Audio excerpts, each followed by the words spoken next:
When Emma Rodriguez stepped onto that airplane heading home from Los Angeles, she thought the worst part of her day would be the overdue rent notice weighing heavy in her mind. She had no idea that in just 3 hours, she'd be delivering a baby at 30,000 feet during the worst storm of the year, with nothing but her student training and a prayer. What happened 24 hours later when the airline CEO tracked her down would transform not just her life, but the lives of countless families forever. This is her extraordinary story. Before we jump back in, tell us where you're tuning in from, and if this story touches you, make sure you're subscribed, because tomorrow I've saved something extra special for you. Emma's reflection stared back at her from the grimy bathroom mirror of the LAX terminal, dark circles under her brown eyes, telling the story of another sleepless night spent studying pharmacology until dawn.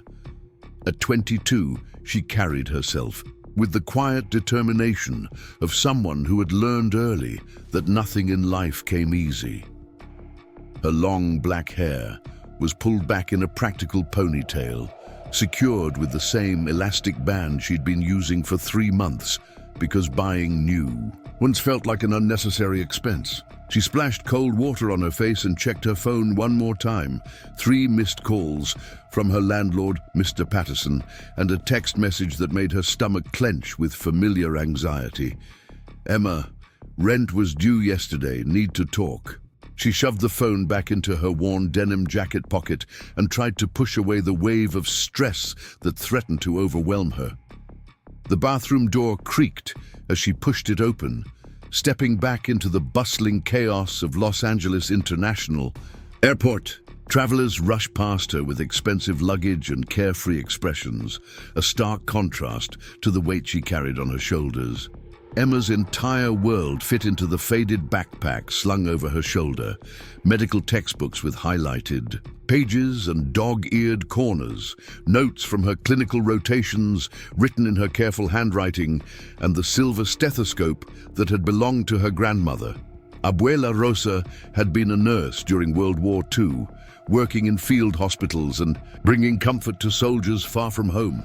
Emma traced the outline of the stethoscope through the fabric of her backpack, remembering the day her grandmother had placed it in her 12-year-old hands. "Mija," she had whispered, her voice soft with age and wisdom. "This will help you.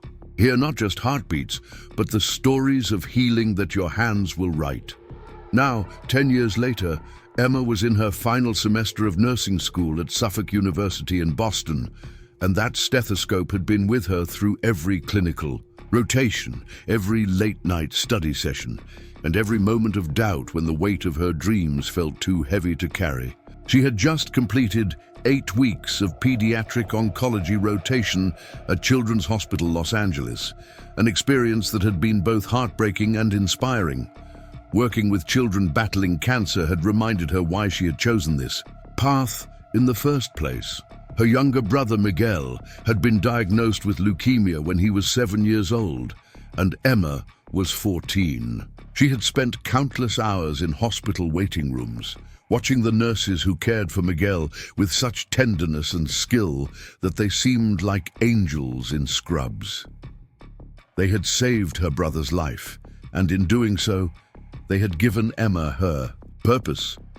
Miguel was healthy now, a freshman in college on a partial scholarship, but those early years had shaped everything about Emma's future. She worked 3 part-time jobs to pay for nursing school. Weekends at the campus bookstore, Tuesday and Thursday evenings at a local diner, and occasional shifts babysitting for professors who knew her story and wanted to help however they could. The flight from Los Angeles to Boston was her one indulgence this semester, purchased with her last paycheck from the bookstore. She could have taken a bus and saved $200, but after 8 weeks of emotional intensity in the pediatric oncology ward, she needed to get home quickly. She needed her mother's cooking, her father's quiet strength, and the comfort of her childhood bedroom with its faded posters of nurses from different eras that she had collected since middle school.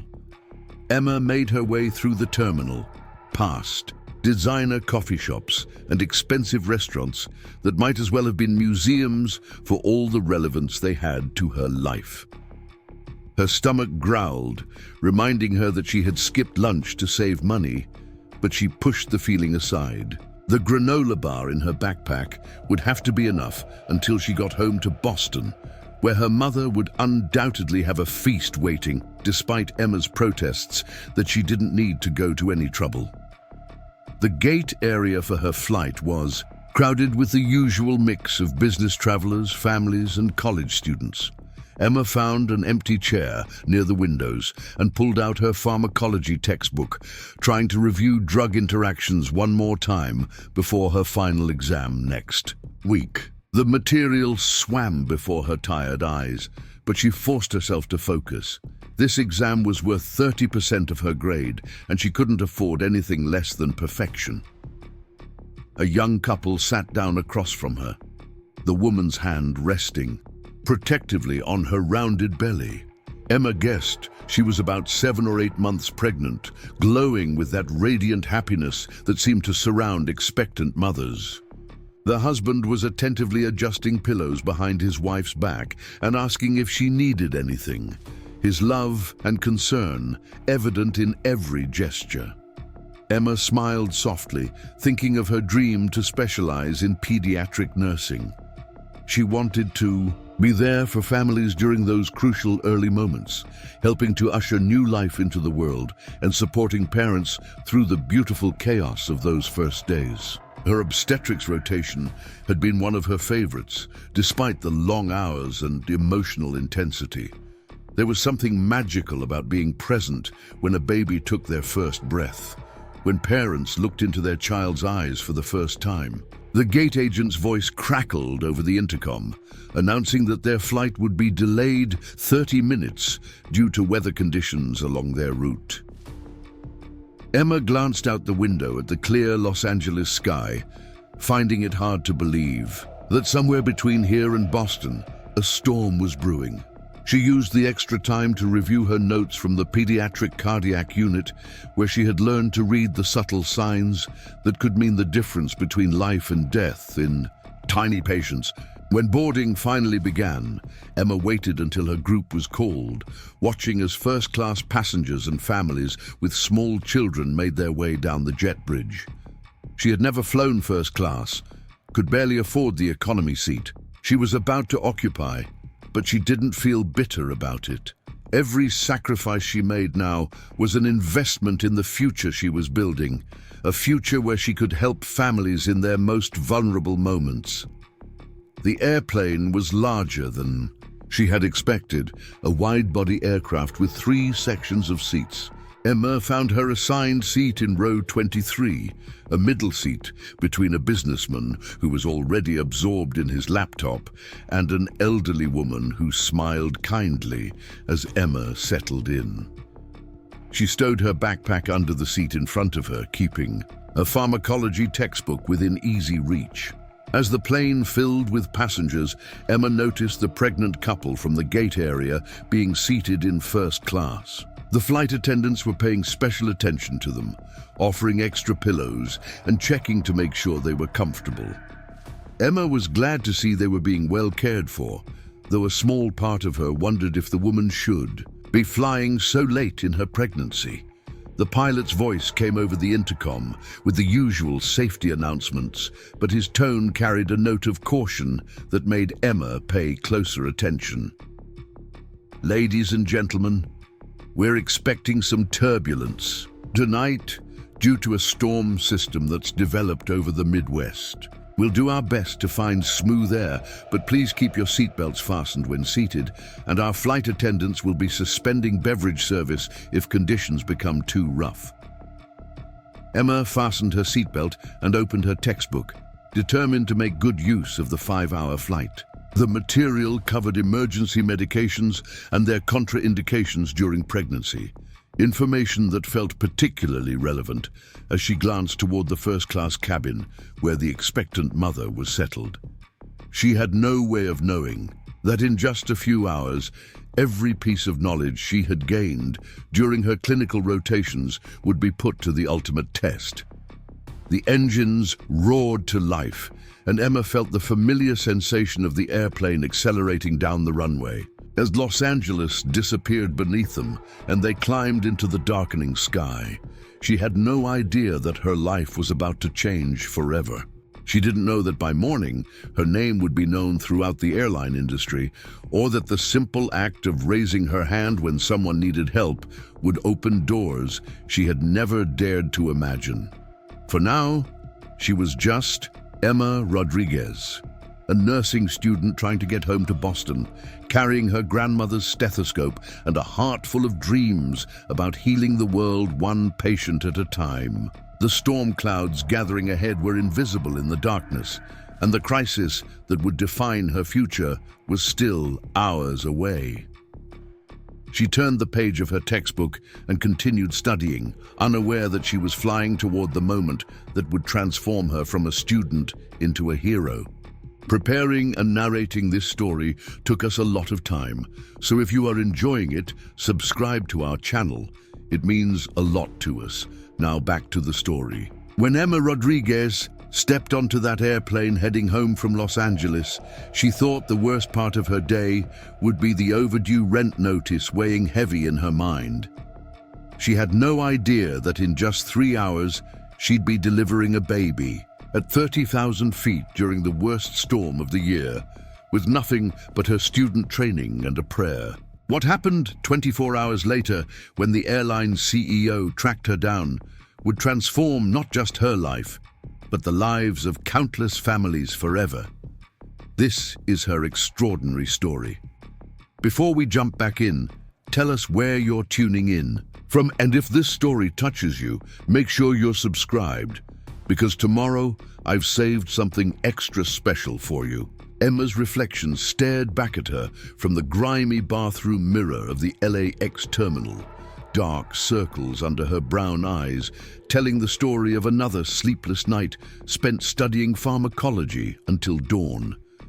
At 22, she carried herself with the quiet determination of someone who had learned early that nothing in life came easy. Her long black hair was pulled back in a practical ponytail, secured with the same elastic band she'd been using for 3 months because buying new once felt like an unnecessary expense.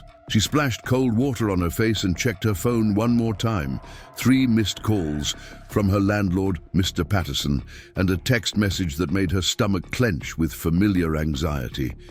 Emma, rent was due yesterday, need to talk. She shoved the phone back into her worn denim jacket pocket and tried to push away the wave of stress that threatened to overwhelm her. The bathroom door creaked as she pushed it open, stepping back into the bustling chaos of Los Angeles International Airport. Travelers rushed past her with expensive luggage and carefree expressions, a stark contrast to the weight she carried on her shoulders. Emma's entire world fit into the faded backpack slung over her shoulder, medical textbooks with highlighted pages and dog-eared corners, notes from her clinical rotations written in her careful handwriting, and the silver stethoscope that had belonged to her grandmother. Abuela Rosa had been a nurse during World War II, working in field hospitals and bringing comfort to soldiers far from home. Emma traced the outline of the stethoscope through the fabric of her backpack, remembering the day her grandmother had placed it in her 12-year-old hands. "Mija," she had whispered, her voice soft with age and wisdom. "This will help you. Hear not just heartbeats, but the stories of healing that your hands will write." Now, 10 years later, Emma was in her final semester of nursing school at Suffolk University in Boston, and that stethoscope had been with her through every clinical rotation, every late-night study session, and every moment of doubt when the weight of her dreams felt too heavy to carry. She had just completed 8 weeks of pediatric oncology rotation at Children's Hospital Los Angeles, an experience that had been both heartbreaking and inspiring. Working with children battling cancer had reminded her why she had chosen this path in the first place. Her younger brother, Miguel, had been diagnosed with leukemia when he was 7 years old, and Emma was 14. She had spent countless hours in hospital waiting rooms, watching the nurses who cared for Miguel with such tenderness and skill that they seemed like angels in scrubs.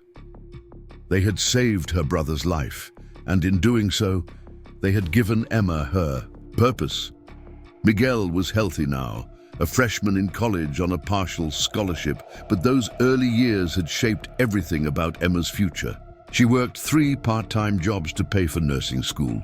Weekends at the campus bookstore, Tuesday and Thursday evenings at a local diner, and occasional shifts babysitting for professors who knew her story and wanted to help however they could. The flight from Los Angeles to Boston was her one indulgence this semester, purchased with her last paycheck from the bookstore. She could have taken a bus and saved $200, but after 8 weeks of emotional intensity in the pediatric oncology ward, she needed to get home quickly. She needed her mother's cooking, her father's quiet strength, and the comfort of her childhood bedroom with its faded posters of nurses from different eras that she had collected since middle school. Emma made her way through the terminal, past designer coffee shops and expensive restaurants that might as well have been museums for all the relevance they had to her life. Her stomach growled, reminding her that she had skipped lunch to save money, but she pushed the feeling aside. The granola bar in her backpack would have to be enough until she got home to Boston, where her mother would undoubtedly have a feast waiting, despite Emma's protests that she didn't need to go to any trouble. The gate area for her flight was crowded with the usual mix of business travelers, families, and college students. Emma found an empty chair near the windows and pulled out her pharmacology textbook, trying to review drug interactions one more time before her final exam next week. The material swam before her tired eyes, but she forced herself to focus. This exam was worth 30% of her grade, and she couldn't afford anything less than perfection. A young couple sat down across from her, the woman's hand resting protectively on her rounded belly. Emma guessed she was about 7 or 8 months pregnant, glowing with that radiant happiness that seemed to surround expectant mothers. The husband was attentively adjusting pillows behind his wife's back and asking if she needed anything, his love and concern evident in every gesture. Emma smiled softly, thinking of her dream to specialize in pediatric nursing. She wanted to be there for families during those crucial early moments, helping to usher new life into the world and supporting parents through the beautiful chaos of those first days. Her obstetrics rotation had been one of her favorites, despite the long hours and emotional intensity. There was something magical about being present when a baby took their first breath, when parents looked into their child's eyes for the first time. The gate agent's voice crackled over the intercom, announcing that their flight would be delayed 30 minutes due to weather conditions along their route. Emma glanced out the window at the clear Los Angeles sky, finding it hard to believe that somewhere between here and Boston, a storm was brewing. She used the extra time to review her notes from the pediatric cardiac unit, where she had learned to read the subtle signs that could mean the difference between life and death in tiny patients. When boarding finally began, Emma waited until her group was called, watching as first-class passengers and families with small children made their way down the jet bridge. She had never flown first class, could barely afford the economy seat. She was about to occupy, but she didn't feel bitter about it. Every sacrifice she made now was an investment in the future she was building, a future where she could help families in their most vulnerable moments. The airplane was larger than she had expected, a wide-body aircraft with 3 sections of seats. Emma found her assigned seat in row 23, a middle seat between a businessman who was already absorbed in his laptop and an elderly woman who smiled kindly as Emma settled in. She stowed her backpack under the seat in front of her, keeping a pharmacology textbook within easy reach. As the plane filled with passengers, Emma noticed the pregnant couple from the gate area being seated in first class. The flight attendants were paying special attention to them, offering extra pillows and checking to make sure they were comfortable. Emma was glad to see they were being well cared for, though a small part of her wondered if the woman should be flying so late in her pregnancy.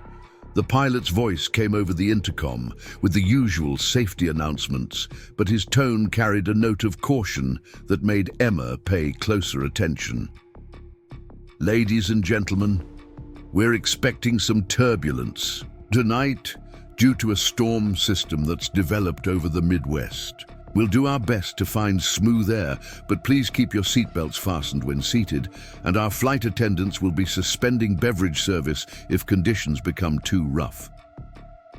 Emma fastened her seatbelt and opened her textbook, determined to make good use of the 5-hour flight. The material covered emergency medications and their contraindications during pregnancy, information that felt particularly relevant as she glanced toward the first-class cabin where the expectant mother was settled.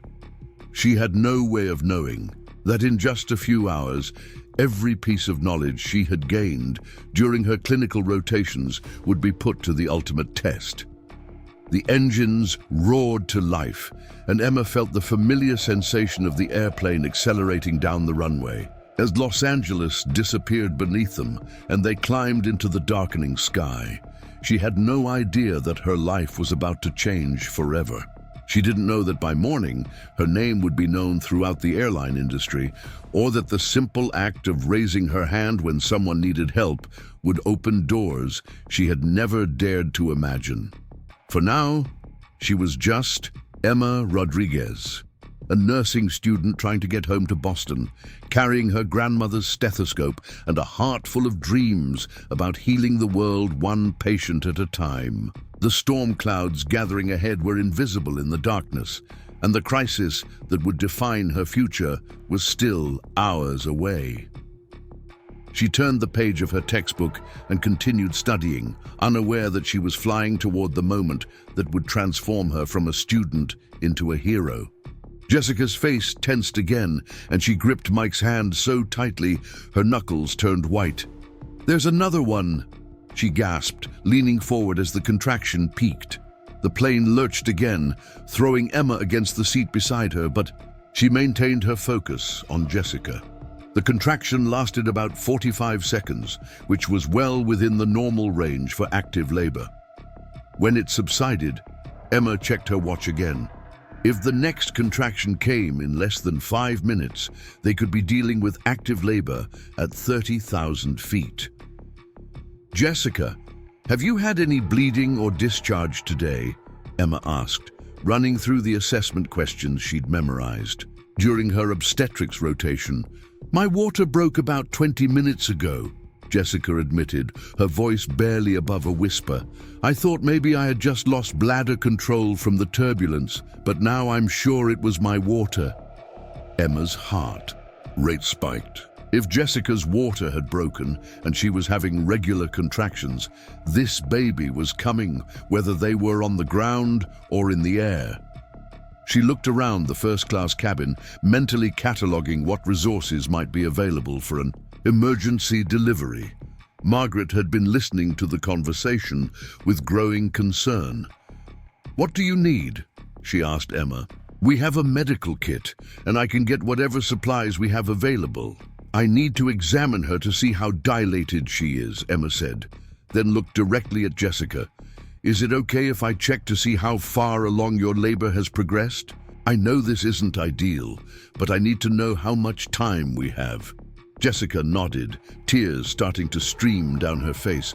"Please, just help my baby be okay." Mike looked between his wife and Emma with desperate hope.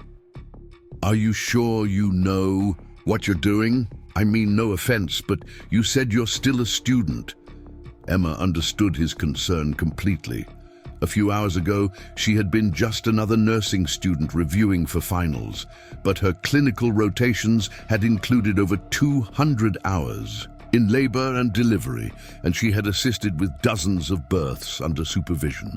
More importantly, she was the only person on this airplane with any medical training relevant to childbirth. "I've assisted with many deliveries during my clinical rotations," Emma said with quiet confidence. "I'm not a doctor, but I know enough to help your wife and baby safely through this." Another contraction gripped Jessica, stronger than the previous ones. She cried out, the sound mixing with the storm noise outside as lightning flashed through the airplane windows. Emma timed this contraction carefully. It lasted nearly a minute, and it had been less than 4 minutes since the last one. The key pilot's voice crackled over the intercom again. "Ladies and gentlemen, we're going to be dealing with this storm system for at least another hour. I've requested priority landing in Kansas City due to a medical emergency on board, but we're still 45 minutes out. Please remain seated with your seatbelts fastened." 45 minutes. Emma's mind raced through the possibilities. If Jessica was progressing normally, she could easily be fully dilated within that time frame. There was a real possibility that this baby would be born at 30,000 feet in the middle of a thunderstorm. Margaret returned with the aircraft's medical kit, a comprehensive but limited collection of basic supplies. Emma quickly inventoried what was available: sterile gloves, gauze, antiseptic wipes, scissors, and basic medications. Not ideal for a delivery, but workable if they were careful. "I need clean towels or blankets, anything soft and sterile if possible," Emma told Margaret, "and we should probably move her to an area with more space. Can we use the galley?" "The first-class galley has the most room," Margaret agreed. "Let me get the other attendants to help clear a space." As the crew worked to prepare an impromptu delivery area, Emma stayed with Jessica, coaching her through contractions and trying to project calm confidence despite the chaos around them. The storm showed no signs of letting up, and with each flash of lightning outside the windows, the reality of their situation became more surreal. Jessica grabbed Emma's hand during another contraction, her grip surprisingly strong. What if something goes wrong? What if the baby is hurt? Emma looked directly into Jessica's eyes, channeling every lesson her grandmother had taught her about the healing power of presence and calm authority. "We're going to take this one contraction at a time. Your baby has made it to 37 weeks, which means they're strong and ready to meet you. And I'm going to be right here with you through every moment." The turbulence continued to rock the aircraft, but Emma barely noticed it anymore. Her entire focus had narrowed to Jessica and the baby, who was determined to enter the world high, above the storm clouds. She had trained for this moment in sterile hospital rooms with experienced supervisors nearby, but nothing could have prepared her for the reality of delivering a baby in an airplane cabin while lightning illuminated the darkness outside. As another contraction built, Emma realized there was no turning back.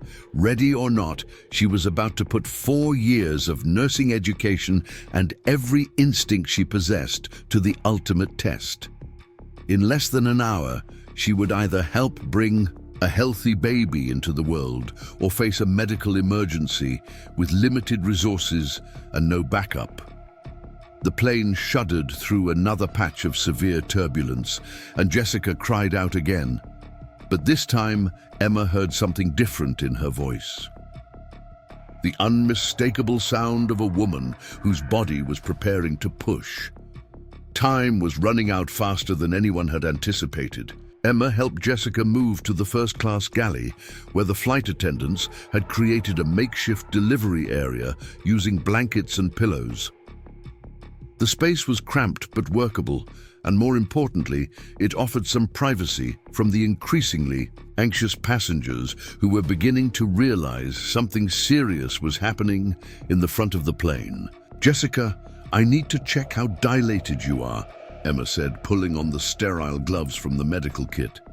Her hands were steadier than she felt inside, years of clinical training taking over despite the unprecedented circumstances. "This might be uncomfortable, but I need to know how much time we have." The examination confirmed Emma's fears and hopes simultaneously. Jessica was already 8 centimeters dilated, which meant the baby would be coming soon, whether they were on the ground or not. There was no stopping this delivery now, but 8 centimeters also meant they likely had enough time to prepare properly if Emma worked quickly. "How bad is it?" Mike asked, his face pale as he held his wife's hand. The storm continued to rage outside, and the aircraft shuddered through another patch of severe turbulence that made everyone in the galley grab for support. "Actually, it's good news," Emma said, trying to project confidence she was still building within herself. "Your baby is coming, and everything feels normal. Jessica's body is doing exactly what it's supposed to do." Margaret appeared beside them with an armload of clean towels and blankets. "The captain says we still have 30 minutes to Kansas City, but ground control is standing by with medical support. What else do you need?" Emma mentally ran through everything she remembered from her obstetrics rotations about emergency deliveries. The most important factors were maintaining sterility as much as possible, ensuring the baby's airway was clear immediately after birth, and controlling bleeding. The aircraft medical kit had most of what she needed, but improvisation would be key. "I need something to tie off the umbilical cord," Emma said. "Shoelaces work if they're clean, or any kind of strong string. And we'll need something sharp to cut it with after the cord stops pulsing." Jessica gripped Emma's arm as another contraction began, this one noticeably stronger than the previous ones. "I feel like I need to push," she gasped, her body instinctively bearing down. "Not yet," Emma said gently but firmly. "I know your body wants to push, but we need to wait until you're fully dilated.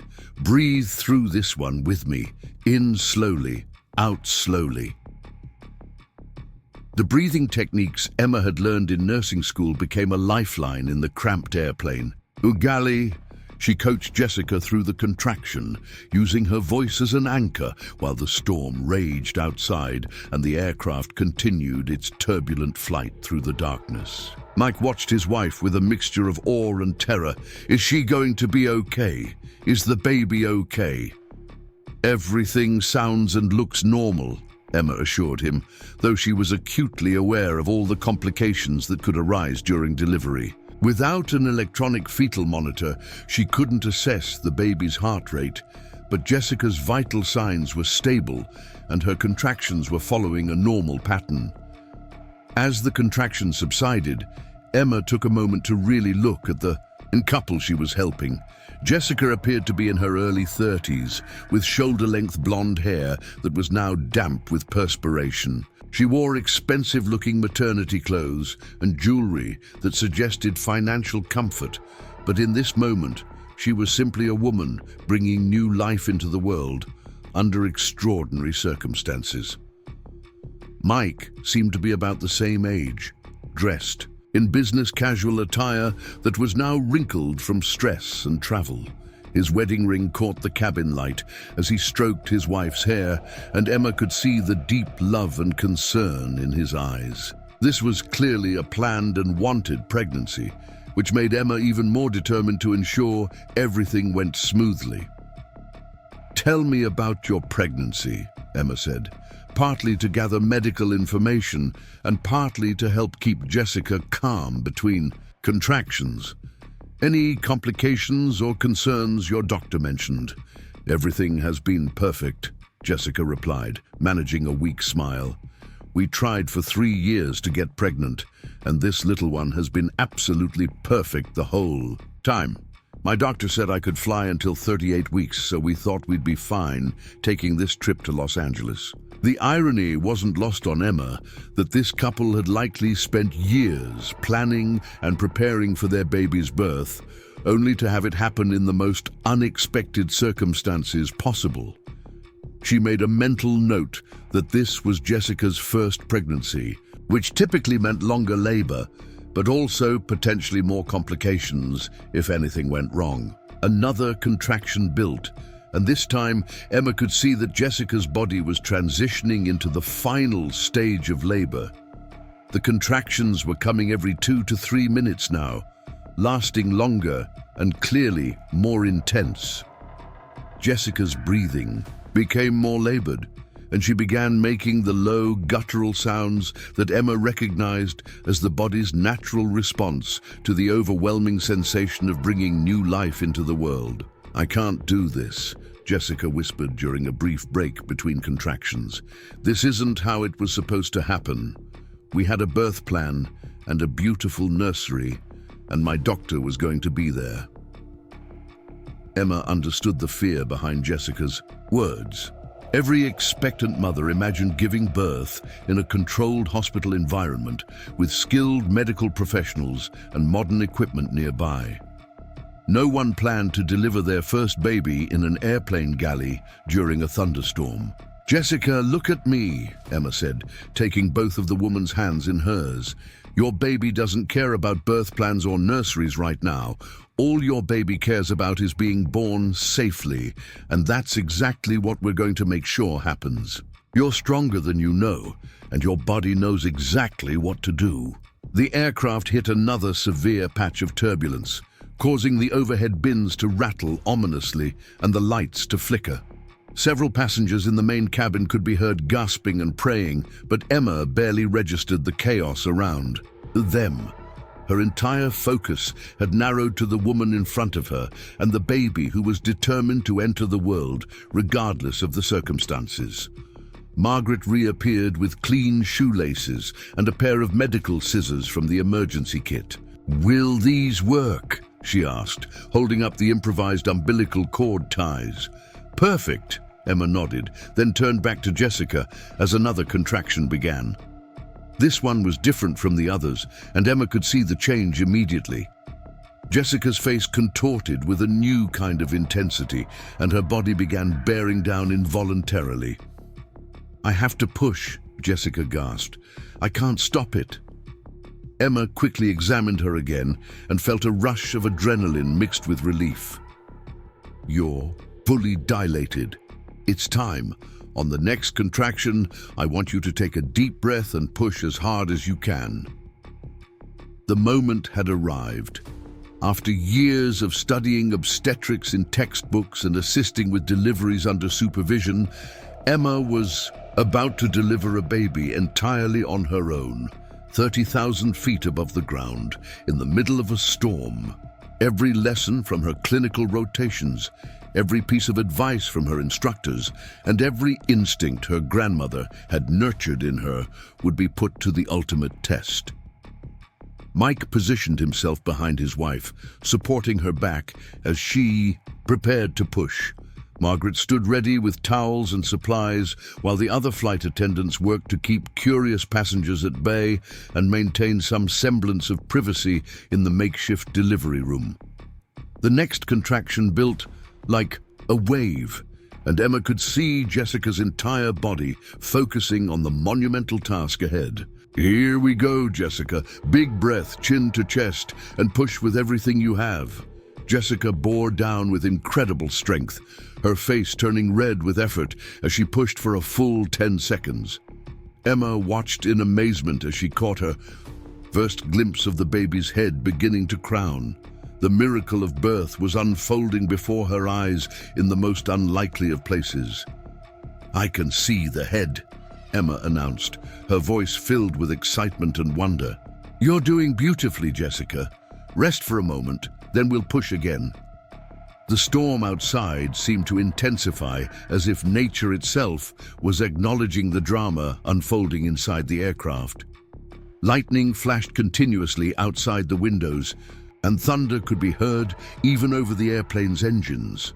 But inside the galley, a different kind of power was at work, as Jessica's body prepared to bring forth new life. "One more big push, and your baby's head will be out," Emma encouraged, positioning herself to support the baby's head as it emerged. Everything she had learned about delivery mechanics came flooding back, and she found herself moving with confidence, born from months of hands-on training. Jessica gathered her strength for another push, and Emma watched in awe as the baby's head emerged fully, face down as it should be. The little face was a perfect pink color, and Emma could see that the umbilical cord was not wrapped around the neck, which eliminated one of her biggest concerns. "The head is out," Emma announced joyfully. "One more push for the shoulders, and you'll be holding your baby." The aircraft lurched through another pocket of turbulence, but nothing could distract from the miracle taking place in the galley. Jessica pushed one final time with every ounce of strength she possessed, and Emma felt the incredible sensation of a tiny human being sliding into her hands as the baby's shoulders and body emerged in one fluid motion. The baby let out a strong, indignant cry that filled the galley and seemed to cut through all the noise of the storm outside. Emma's eyes filled with tears as she looked down at the perfect little girl in her hands, pink and breathing and absolutely beautiful. "It's a girl," Emma announced, her voice thick with emotion as she carefully lifted the crying infant and placed her on Jessica's chest. "She's perfect, Jessica. Absolutely perfect." Jessica burst into tears of relief and joy as she felt her daughter's warm, wet body against her chest. Mike leaned over both of them, his own eyes streaming as he touched his daughter's tiny hand for the first time.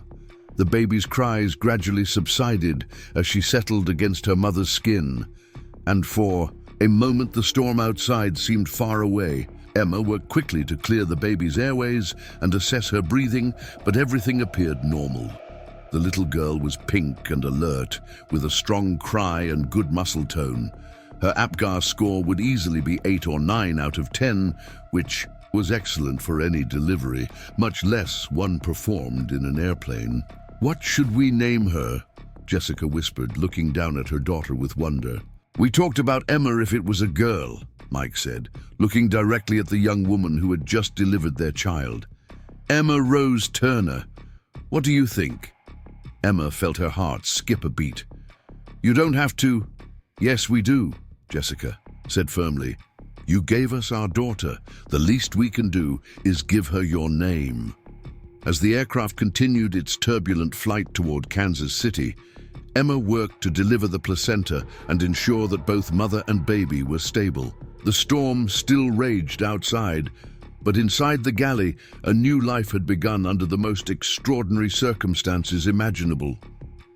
Emma had no idea that this moment would change not just the Turner family's life, but her own life in ways she couldn't begin to imagine. The delivery of the placenta went smoothly, and Emma carefully examined it to ensure it was complete. Any retained placental tissue could cause dangerous bleeding, but everything appeared normal. She tied off the umbilical cord with the clean shoelaces Margaret had provided, waiting for the cord to stop pulsing before cutting it with the sterile scissors from the medical kit.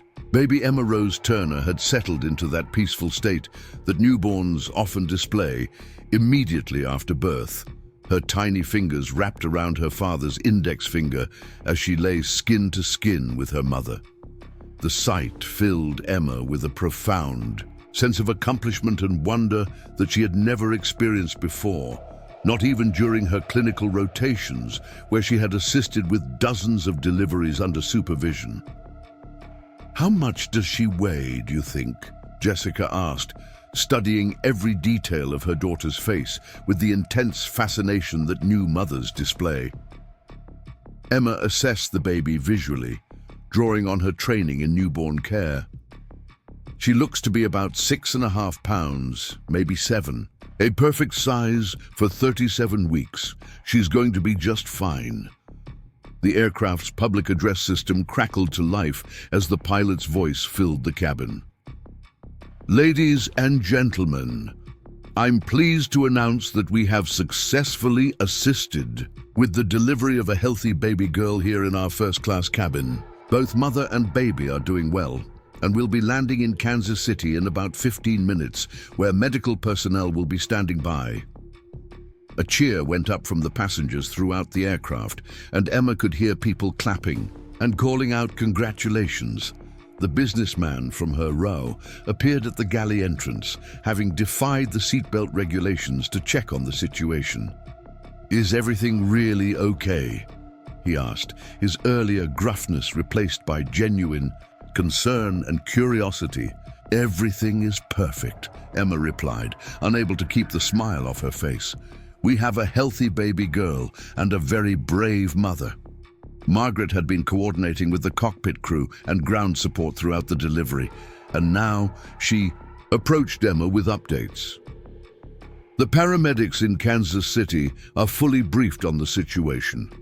They'll board as soon as we land to assess both patients. But they wanted me to tell you that based on your reports, everything sounds textbook perfect."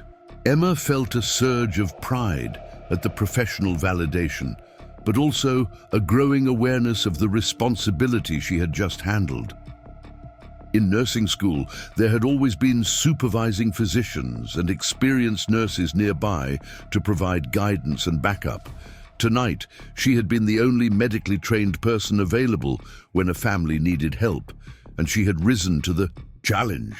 The baby stirred and made small mewing sounds that indicated she might be ready to try breastfeeding. Emma helped Jessica position the baby correctly, drawing on her training in lactation support. She's rooting, which is a great sign. Her reflexes are all normal. As Jessica attempted to nurse for the first time, Mike turned to Emma with an expression of profound gratitude. "I don't know how to thank you for what you've done. When Jessica started having contractions, I thought we might lose the baby. I never imagined it could turn out this beautifully. I was just doing what I've been trained to do," Emma replied, though she knew this experience had been far beyond anything her training had prepared her for. "Your wife did all the hard work." The aircraft began its descent into Kansas City, and Emma could feel the change in cabin pressure that always accompanied landing preparations. She monitored Jessica carefully for any signs of excessive bleeding or other complications, but everything remained stable. The baby's color was excellent, her breathing was regular, and she had successfully latched for her first feeding. Mrs. Chen, the elderly woman who had been sitting next to Emma, appeared at the galley entrance with tears in her eyes. "My dear, what you did tonight was absolutely remarkable. I've never seen anything so beautiful in all my years of traveling." Other passengers began approaching the galley area to offer congratulations and get a glimpse of the newest member of the Turner family. Emma found herself feeling overwhelmed by the attention, still processing the magnitude of what had just happened. A few hours ago, she had been a struggling nursing student, worried about paying rent. Now she had successfully delivered a baby in an emergency situation that would have challenged even experienced medical professionals. The landing in Kansas City was surprisingly smooth after the turbulent flight, and Emma could see emergency vehicles with flashing lights positioned near the gate through the aircraft windows. The pilot executed a perfect touchdown, and the passengers applauded, not just for the landing, but for the successful delivery that had taken place during their flight. As the aircraft taxied to the gate, Emma helped Jessica prepare for the transfer to the hospital. The baby would need a complete pediatric assessment, and Jessica would require postpartum monitoring, but both appeared to be in excellent condition. Emma had documented everything carefully on napkins and airline stationery, creating a makeshift medical record that she could hand over to the paramedics. The aircraft door opened, and a team of paramedics boarded with professional efficiency. The lead paramedic, a woman in her 40s with graying hair and kind eyes, approached Emma first. "Are you the nurse who delivered the baby?" she asked. "Nursing student," Emma corrected, then provided a comprehensive report on the delivery, Jessica's condition and the baby's status. The paramedic listened with obvious respect and took detailed notes. "This is impressive work," the paramedic said after hearing Emma's report. "You handled everything exactly right. The hospital will want a full report, and I suspect they'll be very interested in meeting the young woman who pulled this off." As the medical team prepared Jessica and baby Emma Rose for transport to the hospital, Mike approached Emma one more time. "Please," he said, pressing a business card into her hand. I want to stay in touch. What you did tonight changed our lives. And I don't want to lose contact with the person who brought our daughter safely into the world." Emma looked at the business card and was surprised to see that Mike Turner was listed as Chief Technology Officer of Turner Aerospace Solutions. She had never heard of the company, but the professional card and expensive letterhead suggested it was a substantial business. "I'd like that," Emma said sincerely. "I'll never forget tonight either." The Turner family was wheeled off the aircraft to waiting ambulances, and Emma found herself alone in the galley that had served as an impromptu delivery room just an hour earlier. The blankets and towels were stained, but would be cleaned. The medical supplies had been used for their intended purpose, and life on the aircraft was returning to normal. Margaret approached Emma as the other passengers began deplaning. "The crew wants to thank you personally. What you did tonight was beyond anything we're trained to handle. You saved 2 lives up here." "I just did what needed to be done," Emma replied, still feeling somewhat dazed by the entire experience. Anyone with medical training would have done the same thing. "No," Margaret said firmly. "Not everyone would have had the courage to step forward, and definitely not everyone would have had the skill to handle it so professionally. You should be very proud of yourself." As Emma gathered her belongings and prepared to deplane, she realized that her connecting flight to Boston had departed hours ago. She would need to spend the night in Kansas City and catch a morning flight, which meant additional expenses she hadn't planned for. But somehow those practical concerns seemed insignificant compared to what she had just experienced. The other passengers approached Emma individually as they left the aircraft, offering thanks and congratulations. Several people asked for her name and contact information, saying they wanted to nominate her for various awards and recognition programs. Emma felt embarrassed by the attention, but was touched by the genuine appreciation these strangers were showing. Mrs. Chen was one of the last passengers to deplane, and she paused to speak with Emma. "My dear, I've been flying for over 60 years, and I've never witnessed anything like what you did tonight. You have a gift, and I hope you know how special you are." As Emma finally left the aircraft and entered the Kansas City terminal, she felt fundamentally changed by the experience. She had always known she wanted to be a nurse, but tonight had shown her the profound impact that medical knowledge and quick thinking could have on people's lives. The confidence she had gained during those intense hours would stay with her forever. She found a quiet corner of the terminal and called her parents to explain why she wouldn't be arriving in Boston as scheduled. Her mother cried when Emma described the delivery, and her father's voice was thick with pride as he told her how her grandmother would have been proud to see her using that stethoscope in such a meaningful way.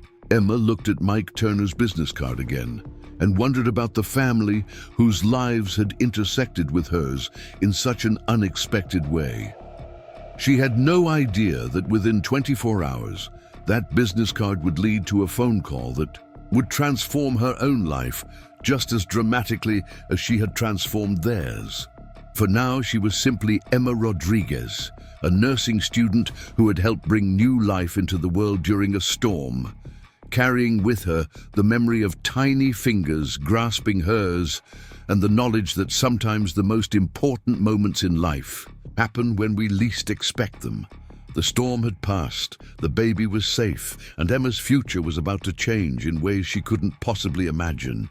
Emma spent the night in a budget hotel near Kansas City International Airport, lying awake despite her exhaustion as she replayed every moment of the delivery in her mind.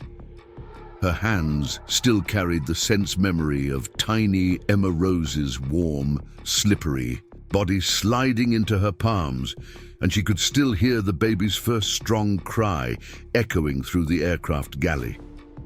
Sleep came in fragments, interrupted by dreams of turbulence and newborn faces. The morning flight to Boston was unremarkable. compared to the previous night's drama, giving Emma time to process what had happened and wonder about the Turner family.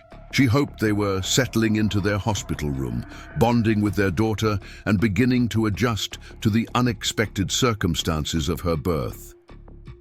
The business card Mike had given her was tucked safely in her wallet, though she wasn't sure if or when she might use it. Boston's Logan Airport felt like stepping back into her normal life after the surreal events of the past 24 hours. Emma took the subway home to her small apartment near Suffolk University, where her stack of nursing textbooks waited exactly as she had left them. Her pharmacology final was still 3 days away, and she needed to refocus on her studies despite the life-changing experience she had just lived through. Emma's hands trembled slightly as she pulled on the sterile gloves, the reality of what was about to happen settling over her like a heavy blanket. The aircraft continued to shake through the storm, but her focus had narrowed completely to Jessica Turner, who was now gripping the sides of the makeshift delivery area in the first-class galley with white knuckles. The examination revealed what Emma had feared and hoped for simultaneously. Jessica was already 9 centimeters dilated, which meant the baby would be arriving within the next hour, whether they were on the ground or at 30,000 feet. There was no stopping this process now, but at least it meant everything was progressing normally and quickly. "How much longer?" Mike asked, his voice tight with anxiety as he held his wife's hand. His business clothes were wrinkled from stress, and beads of sweat had formed on his forehead despite the cool cabin temperature. "Soon," Emma replied, checking her watch to time the contractions precisely. "Your baby is ready to meet you, and Jessica's body is doing exactly what it should." Margaret appeared beside them with an armload of Airline blankets and towels, her silver hair slightly disheveled from moving quickly through the turbulent cabin. "The captain says we're still 25 minutes out from Kansas City, but he's requested emergency vehicles to meet us on the ground." Emma nodded, though she suspected this baby wouldn't wait for ground support. The contractions were intensifying rapidly, and Jessica's breathing had shifted into the deep primal pattern that indicated the final stage of labor. Emma had witnessed this transition dozens of times during her clinical rotations, but never while responsible for managing it entirely alone. "I need to push," Jessica gasped suddenly, her body bearing down involuntarily as another contraction peaked. "I can't stop it." Emma quickly repositioned herself to examine Jessica again, and her heart rate spiked as she realized the baby's head was already crowning. This was happening faster than she had anticipated, which could be a blessing or a complication depending on how smoothly the delivery proceeded. "Jessica, listen to me carefully," Emma said, her voice taking on the calm authority she had learned from her clinical instructors. "Your baby's head is right there. On the next contraction, I want you to push steadily but not too hard. Let your body do the work." The aircraft lurched through another pocket of severe turbulence, causing the overhead bins to rattle ominously and the emergency lighting to flicker on briefly. Several passengers in the main cabin could be heard praying or crying, but Emma forced herself to block out everything except the woman in front of her and the baby, who was determined to enter the world regardless of the circumstances. Mike positioned himself behind his wife, supporting her back as she prepared for the next contraction. His face was a mixture of terror and awe as he realized he was about to become a father in the most unexpected way possible.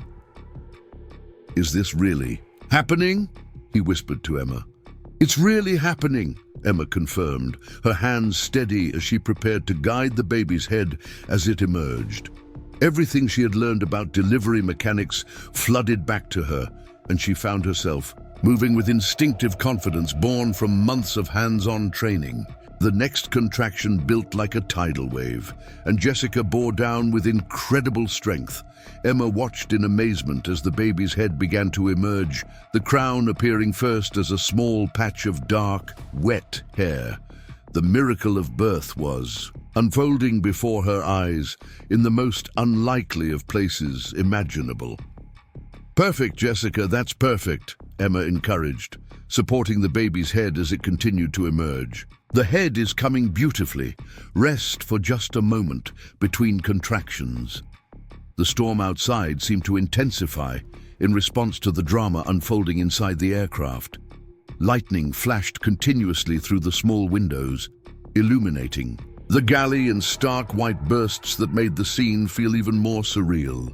Thunder rumbled overhead, but Emma barely registered the sound as her entire attention focused on the emerging baby. Jessica panted heavily between contractions, her face flushed with exertion and slick with perspiration. "Is the baby okay? Can you tell if everything's normal?" Emma examined what she could see of the baby's head and felt a surge of relief. The color was good, and she could see no obvious signs of distress. Most importantly, the umbilical cord wasn't wrapped around the neck, which had been one of her biggest concerns for an unassisted delivery. "Everything looks perfect," Emma assured her. "Your baby has beautiful dark hair, just like yours." The aircraft's public address system crackled to life as the pilot's voice filled the cabin. "Ladies and gentlemen, we're experiencing some delays due to weather conditions, but we want everyone to know that we have a very special situation developing in our first-class cabin. Please remain seated and keep the aisles clear for our crew." Another contraction began to build, and Emma could see Jessica's entire body preparing for the monumental effort ahead. "Here comes another one, Jessica. This time I think we're going to see more of your baby." Jessica gathered her strength and pushed with everything she had, her face contorting with effort as she worked to bring her child into the world. Emma watched in wonder as the baby's head emerged completely, the tiny face appearing perfect and peaceful despite the chaotic circumstances of the birth. "The head is out," Emma announced joyfully, her voice thick with emotion as she cradled the baby's head in her hands. "Just one more push for the shoulders, and you'll be holding your daughter." Mike burst into tears at the word daughter, having learned the baby's gender for the first time. "A girl. We're having a girl." "A beautiful baby girl," Emma confirmed, positioning herself to support the baby's shoulders as they prepared to emerge.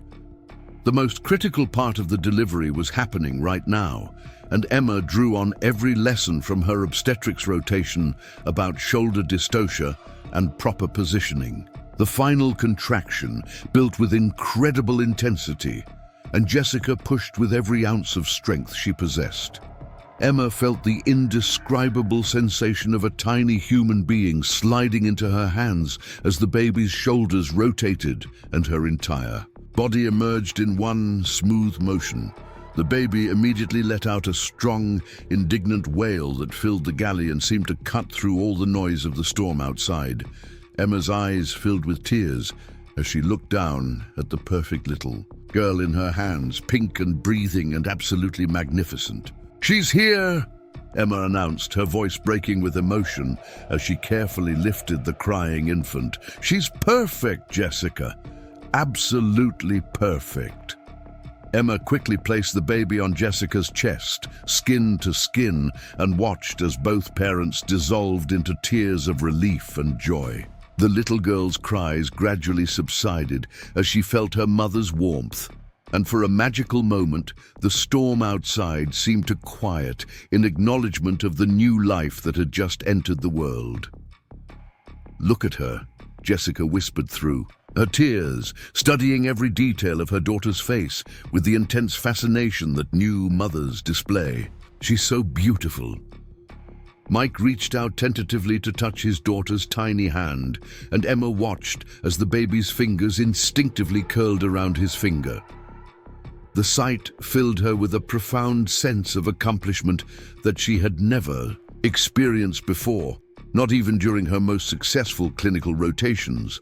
Margaret stood nearby with fresh towels and supplies, tears streaming down her face as she witnessed the miracle that had just unfolded in her aircraft. In 30 years of flying, I've never seen anything like this, she whispered to Emma. What you just did was absolutely incredible. Emma worked quickly to clear the baby's airways and assess her breathing, but everything appeared normal.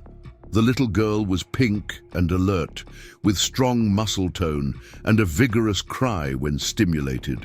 Her APGAR score would easily be 9 out of 10, which was excellent for any delivery, much less one performed in an airplane galley during a thunderstorm. The delivery of the placenta proceeded smoothly, and Emma carefully examined it to ensure it was complete. Any retained placental tissue could cause dangerous bleeding, but everything looked normal and healthy. She had successfully managed every aspect of the delivery without any complications, a fact that would have seemed impossible to her just a few hours earlier. "What should we name her?" Jessica asked, looking down at her daughter with wonder as the baby settled into the peaceful state that newborns often display immediately after birth. "We talked about Emma if it was a girl," Mike said, looking directly at the young woman who had just delivered their child with such skill and compassion. "Emma Rose Turner. I can't think of anything more perfect." Emma felt her heart skip a beat as she realized they wanted to name their daughter after her. "You don't have to do that," she protested, though she was deeply moved by the gesture. "Yes, we do," Jessica said firmly, adjusting the soft airline blanket around her newborn daughter. "You brought her safely into the world when we needed help most. You gave us our miracle." As Emma tied off the umbilical cord with the clean shoelaces Margaret had provided, she was struck by the profound responsibility she had just handled. In nursing school, there had always been supervising physicians and experienced nurses nearby to provide guidance and backup. Tonight, she had been the only medically trained person available when a family desperately needed help, and she had risen to meet the challenge with skills she didn't even know she possessed.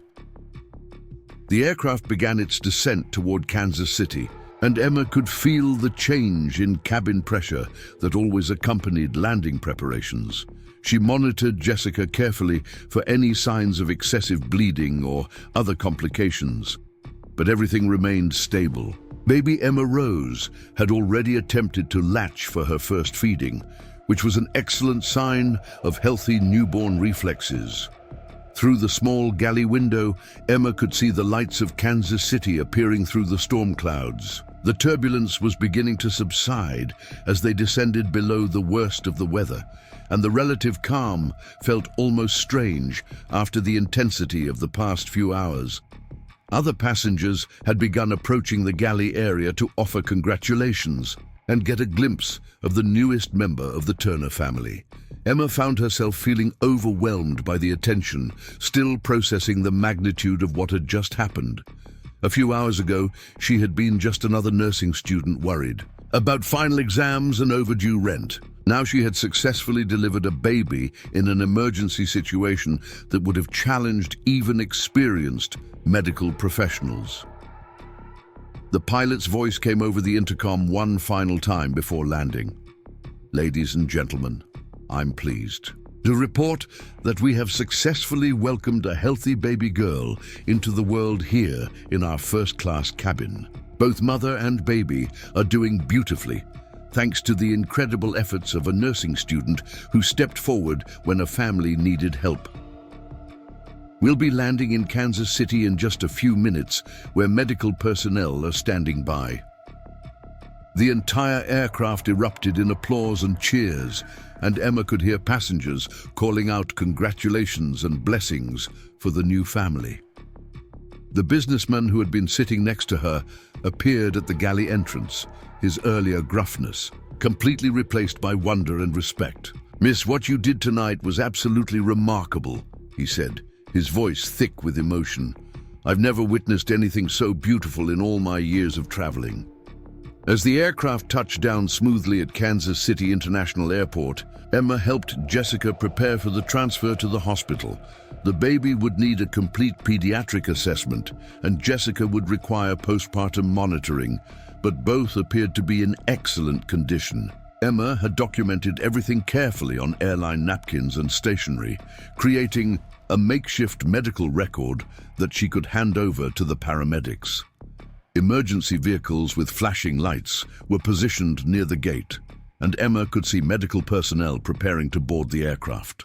The successful delivery was about to transition from her care to the professional medical system, but she knew she would never forget the experience of bringing Emma Rose Turner safely into the world high above the storm clouds. The aircraft ductor opened, and a team of paramedics boarded with professional efficiency. The lead paramedic approached Emma first, recognizing her as the person who had managed the emergency delivery. "Outstanding work," the paramedic said after hearing Emma's detailed report. "You handled everything exactly right. The hospital is going to want to meet the young woman who pulled this off so professionally."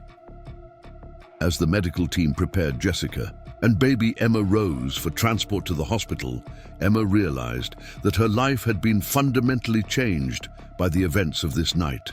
She had discovered reserves of knowledge, skill, and courage that she didn't know she possessed, and the confidence she had gained would stay with her forever as she continued her journey toward becoming a nurse. The Kansas City Airport terminal felt surreal after the intensity of the aircraft delivery room. Emma watched through the gate windows as the ambulance carrying Jessica, Mike, and baby Emma Rose Turner disappeared into the night, their red and blue lights fading into the storm that was finally beginning to subside. The medical team had praised her work effusively, with the lead paramedic asking for her contact information and mentioning that the hospital would want to follow up on the case. Emma stood alone in the nearly empty gate area, suddenly aware of how dramatically her life had shifted in the span of just a few hours. Her clothes were wrinkled and stained from the delivery. Her hair had come loose from its ponytail, and she felt emotionally drained, yet strangely energized. The grandmother's stethoscope in her backpack seemed to carry new weight, as if it had absorbed some of the profound experience she had just lived through. An airline customer service representative approached her with a warm smile and a folder of paperwork. "Ms. Rodriguez, I'm Sarah Martinez from Passenger Services. We wanted to thank you personally for what you did tonight, and we've arranged complimentary accommodations for you since you missed your connecting flight." The hotel room was modest but clean, and Emma was grateful for the hot shower that washed away the physical remnants of the extraordinary evening. As she stood under the steaming water, she replayed every moment of the delivery, analyzing her decisions and marveling at how her training had taken over when it mattered most. The baby's first cry echoed in her memory, and she found herself smiling despite her exhaustion. Sleep came fitfully, interrupted by dreams of airplane galleys and newborn faces. Emma woke several times, thinking she heard a baby crying, only to realize it was the wind outside her hotel window. When morning finally arrived, she felt as though she had lived through something that belonged in someone else's life rather than her own. The flight to Boston the next morning was completely routine, which felt almost anticlimactic after the drama of the previous evening. Emma tried to focus on her pharmacology textbook, but her concentration kept drifting to thoughts of the Turner family. She wondered how they were adjusting to parenthood under such unexpected circumstances, and whether little Emma Rose was thriving in the hospital's neonatal unit. Logan Airport welcomed her back to Boston with its familiar chaos and the distinctive accent of New England voices over the public address system. Emma took the Green Line subway back to her apartment near Suffolk University, watching the familiar neighborhoods slide past the train windows and trying to reconcile her extraordinary night with the ordinary reality of her daily life.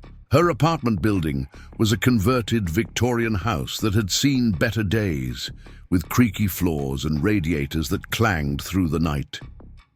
Emma climbed the narrow staircase to her third-floor studio, key in hand, and was surprised to find her landlord, Mr. Patterson, waiting in the hallway outside her door.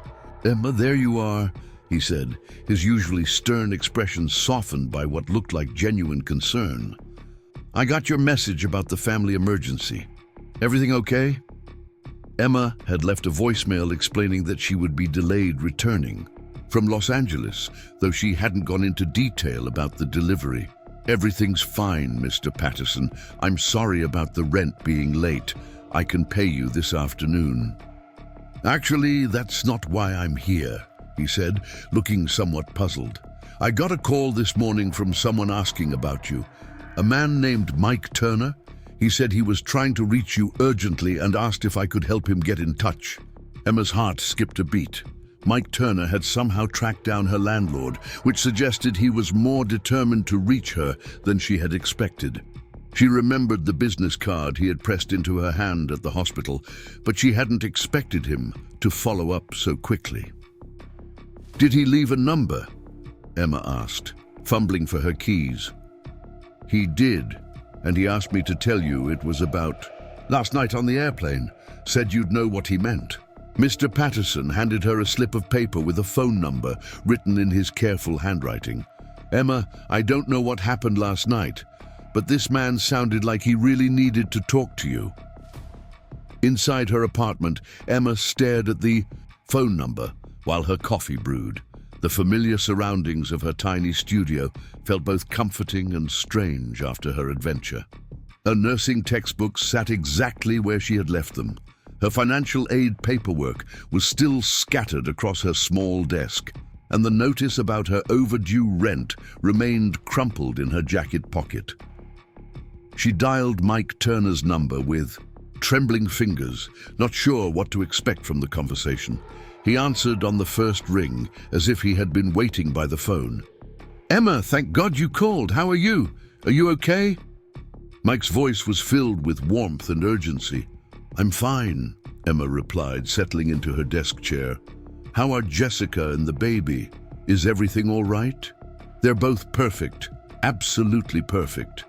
Emma Rose is healthy and beautiful, and Jessica is recovering well. The doctors at the hospital were amazed by your work. They said the delivery couldn't have gone more smoothly if it had been performed in their own labor and delivery unit." Emma felt a surge of relief and pride. "I'm so glad to hear that. I've been worried about you all." "Emma, I need to see you," Mike said, his tone becoming more serious. "There's something important I need to discuss with you. I know this might sound strange, but could you meet me somewhere? I can come to Boston, or I could fly you back to Kansas City, whatever works for you." The urgency in his voice surprised Emma. "Is something wrong? Is there a complication with the baby?" "No, nothing like that. Everyone's healthy and fine. But what you did last night changed our lives in ways you can't imagine, and I want to do something meaningful to show our gratitude. Please, Emma, this is important." Emma found herself agreeing to meet Mike at a coffee shop near Boston Common the following afternoon. He insisted on flying in from Kansas City just for the meeting, which struck her as excessive for a simple thank you conversation. Something in his tone suggested there was more to this than ordinary gratitude, though she couldn't imagine what that might be. She spent the rest of the day trying to focus on her studies, but her mind kept wandering to the Turner family and the mysterious urgency of Mike's request to meet. Her pharmacology textbook remained open to the same page for over an hour, as she found herself reliving moments from the delivery and wondering what could be so important that Mike was willing to fly across the country to discuss it. The coffee shop Mike had chosen was a small, quiet place tucked between a bookstore and a vintage clothing shop on Newbury Street. Emma arrived early and found a corner table where they could talk privately. She ordered a simple coffee, acutely aware of her limited budget, and waited nervously for Mike to arrive. When he walked through the door, Emma was struck by how different he looked in the light of day. During the delivery, she had seen him as a terrified, expectant father, but now she could observe his expensive suit, confident bearing, and the kind of understated luxury that spoke of significant wealth. The business card he had given her suddenly seemed more meaningful. "Emma, thank you so much for meeting me," Mike said, embracing her warmly before sitting down across from her. "I can't tell you how grateful Jessica and I are for what you did. You literally saved our lives." "I was just doing what I was trained to do," Emma replied, though she was beginning to understand that her actions had meant more to this family than she had initially realized. Mike leaned forward, his expression serious and intense. "Emma, I don't think you understand who you helped last night. I mean, I know you helped a family in crisis, but there's more to it than that." He paused, seeming to choose his words carefully. "Turner Aerospace Solutions is my company. I founded it 15 years ago, and we've grown into one of the largest private aerospace contractors in the country." Emma felt her breath catch. She had heard of Turner Aerospace, though she hadn't connected it to the man whose wife she had helped deliver a baby. The company was frequently mentioned in business news, known for innovative satellite technology and lucrative government contracts. "Jessica and I have been trying to have a baby for almost 4 years," Mike continued, his voice thick with emotion. "We've been through fertility treatments, miscarriages, and more heartbreak than I can describe. Emma Rose isn't just our daughter, she's our miracle, and you made that miracle possible." Emma shook her head, feeling overwhelmed by the weight of his gratitude. "The baby would have been born regardless. I just happened to be there." "No, Emma, you don't understand. The flight attendants told us later that if you hadn't stepped forward, they would have had to attempt the delivery themselves with no medical training whatsoever. In that storm, with the turbulence and the complications that could have arisen, both Jessica and the baby could have died." The gravity of what he was saying began to sink in. Emma had known the delivery was risky, but hearing it articulated so clearly made her realize how much had been at stake during those crucial hours. Mike reached into his briefcase and pulled out a folder thick with documents. "I want to do something for you, Emma. Something meaningful that reflects how profoundly you've impacted our lives." He slid the folder across the table. "I've done some research on you. I know you're struggling financially to get through nursing school. I know you work multiple jobs and worry about student loans." Emma felt a flush of embarrassment. Her financial struggles suddenly seemed painfully exposed, though she wasn't sure how Mike had learned so much about her situation. "I want to pay off your student loans, all of them," Mike said simply, "and I want to establish a scholarship fund that will help other nursing students who are facing the same challenges you are. But more than that, I want to offer you an opportunity that could change your career trajectory completely." Emma stared at him in shock, unable to process what she was hearing. "Mike, that's incredibly generous, but I can't accept something like that. It's too much."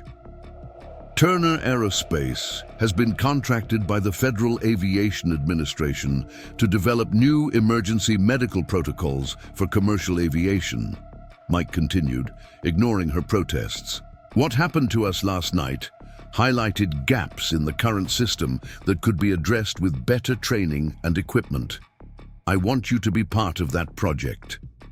The folder contained detailed plans for a comprehensive aviation medical emergency program, complete with specialized training for flight crews, upgraded medical equipment for aircraft, and protocols for handling in-flight medical crises. Emma's name appeared throughout the documents as a proposed consultant and program developer. "You want me to help design medical emergency procedures for airlines?" Emma asked, struggling to understand the scope of what he was proposing. "I want you to lead the program," Mike corrected. "You've demonstrated exactly the kind of knowledge, skill, and composure under pressure that this project needs.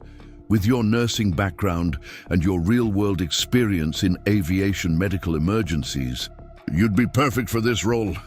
Emma felt dizzy as she tried to process the magnitude of Mike's offer.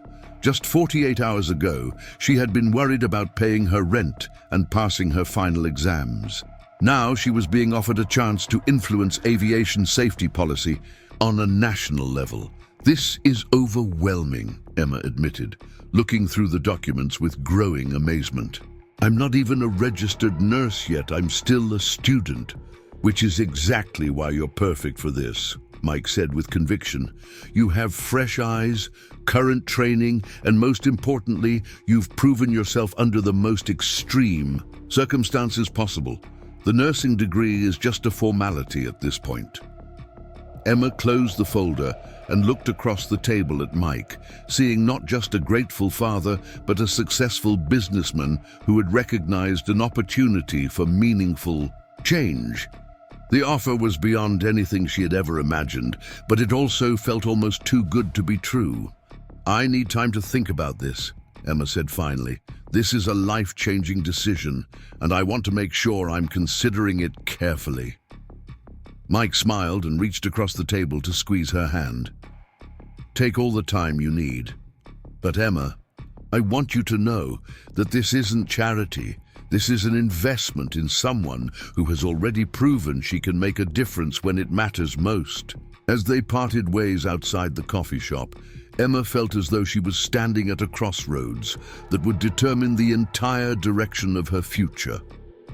The folder under her arm contained possibilities she had never dared to dream about, all because she had raised her hand on an airplane and offered to help a family in crisis. Emma walked through Boston Common in a daze, the folder containing Mike Turner's life-changing proposal tucked under her arm like a secret that could reshape her entire future. The late afternoon sun filtered through the autumn leaves, creating patterns of light and shadow on the walking paths where families pushed strollers and college students hurried between classes. Everything around her looked the same as it had that morning, but Emma felt fundamentally altered by the conversation she had just experienced. Her small apartment felt even more cramped when she returned. The contrast between her current reality and the opportunities Mike had presented making her tiny studio seem almost claustrophobic. Emma spread the documents across her desk, pushing aside her pharmacology textbook and overdue bills to make room for the comprehensive aviation medical emergency program proposal that bore her name as the suggested project director. The scope of what Mike was offering was staggering. Turner Aerospace Solutions had been contracted by the FAA to develop new protocols that could prevent the kind of crisis Emma had handled on the airplane. The program would include specialized medical training for flight attendants, upgraded emergency equipment for commercial aircraft, and comprehensive guidelines for handling in-flight medical emergencies ranging from heart attacks to premature labor. Emma's role would involve traveling to airline training facilities across the country, working with medical professionals to develop curriculum, and ultimately testifying before aviation safety committees about recommended policy changes. The salary alone was more than she had expected to earn in her first 5 years as a registered nurse, and that didn't include the student loan forgiveness and educational opportunities that were part of the package. She called her mother that evening, struggling to find words to explain what had happened since she had left Los Angeles just 2 days earlier. Maria Rodriguez listened in stunned silence as Emma described the airplane delivery, then burst into tears when she heard about Mike Turner's offer. "Mija, your grandmother is smiling down on you right now," her mother whispered through her tears. "She always said that stethoscope would take you places she could never imagine." Emma's father took the phone, his voice thick with pride and emotion. "Emma, your mother and I have worried about you working so hard and struggling so much to follow your dreams. If this opportunity can help you build the career you've always wanted while helping other people, then I think you should consider it very seriously." The next few days passed in a blur of research and soul-searching. Emma looked up everything she could find about Turner Aerospace Solutions, and was impressed by the company's reputation for innovation and ethical business practices. Mike Turner himself had founded the company after graduating from MIT with degrees in aerospace engineering and business, and had built it into a multi-billion-dollar enterprise while maintaining a focus on projects that served the public good. She also researched the current state of aviation medical emergency protocols and was surprised to learn how inadequate they were. Most flight attendants received only basic first aid training. Aircraft medical kits contained limited supplies, and there were no standardized procedures for handling complex medical emergencies at altitude.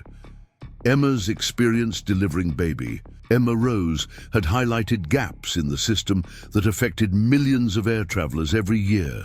Emma's nursing school professors were amazed when she told them about the delivery and the subsequent job offer.